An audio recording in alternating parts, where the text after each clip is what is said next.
All right. I'm beginning a new series. Hopefully this will turn into a series of short videos to introduce you to a group that kind of makes the rounds around all of North America. The group is called Why Islam. They even have their own website by sort of the same name, whyislam.org or 877-WHY-ISLAM. And I want to expose this group because they're propagating some information about Islam that is basically wrong. Has misinformation in it, presents a very sanitized version of Islam.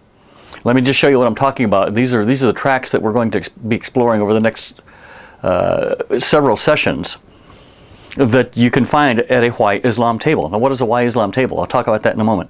But for example, look at this. These are some of the materials that they give out. The status of women in Islam. Maybe perhaps you've seen this one. Looks just like that. The status of women in Islam. Or unveiling the mystery of the hijab. Unveiling the mystery of the hijab. Islam explained. Islam explained. Or who is Jesus, peace be upon him? What does Islam say about terrorism? The concept of God in Islam. And on and on and on we go. Now, who are these guys? These guys are essentially an evangelistic outreach, if you want to phrase it like that. The evangelistic arm of the Islamic Circle of North America, ICNA. The ICNA was discovered to be an arm of the Muslim Brotherhood through documents revealed to the FBI during the trial of the Holy Land Foundation terror trial in Dallas, Texas in 2008-2009. They are a very active arm of the Muslim Brotherhood here in North America.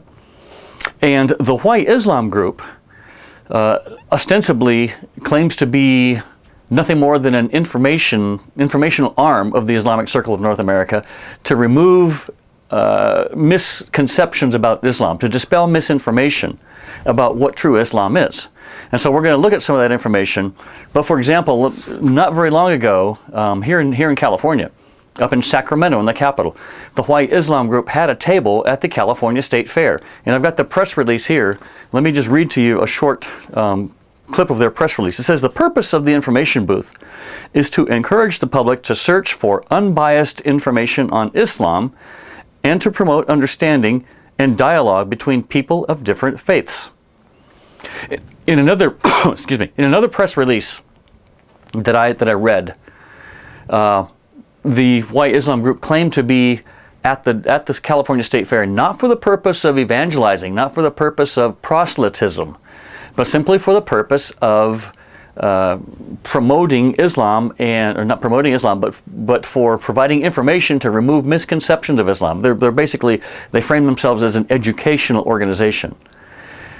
No proselytism involved. Yet when you look at their website, here's what you find on their website. Go to the website, whyislam.org. Click on the link at the bottom of their page. It says about us. Who are we? And you find this verse on their webpage. Comes from the chapter 16 of the Quran, Surah 16, verse 125, which says, invite all to the way of thy Lord with wisdom and beautiful preaching, and argue with them in ways that are best and most gracious. That is the keynote foundational verse for the Why Islam group. Invite all to the way of the Lord. What is invitation in Islam? It's called dawah. What is dawah? Proselytism. So while their website even says they're doing proselytism, at the same time, to the public, to press, in their press releases, they say they're not there for proselytism. So you see, already we have a contradiction. Already we hear one thing, and then we hear something completely contradictory. This is the kind of group that we're dealing with. This will kind of set the tone for the tracks and the information that we're going to be looking at over the next several sessions. We're going to be dispelling some of the misinformation in here because these tracks are full of misinformation. So with that said, I just wanted to introduce you to why we're here, why we're going to be talking about these things, in order for you to become informed of the misinformation that's being perpetrated in your shopping malls, at your state fairs, and so forth. Because this group is nationwide. And I want you to be aware so that you can confront these people with the truth and expose the lies that they're propagating at their tables, and hopefully inform others who might be visiting their tables of the lies that these people are propagating. for the safety and sake of every citizen of the United States. So tune in, we've got more to come.